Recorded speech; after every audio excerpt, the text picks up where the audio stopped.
चेत् पुरुषश्रेयः कर्तुं सुखानि च विश्वेश्वरमजं देवं जगतः प्रभुमव्ययम् भजन्ति ये पुष्कराक्षं न ते यान्ति पराभवम् न ते यान्ति पराभवम् ॐ नमः इति।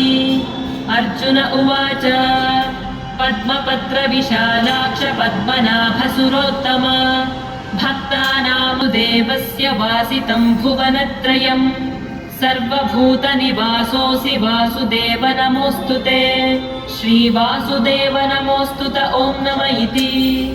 पार्वत्युवाच केनोपायेन लघुना विष्णोर्नाम सहस्रकम् पठ्यते पण्डितैर्नित्यं श्रोतुमिच्छाम्यहं प्रभो।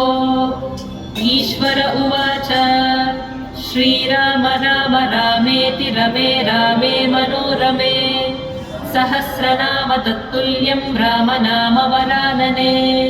श्रीराम राम रामेति रमे रामे मनोरमे सहस्रनाम तत्तुल्यं रामनाम वरानने।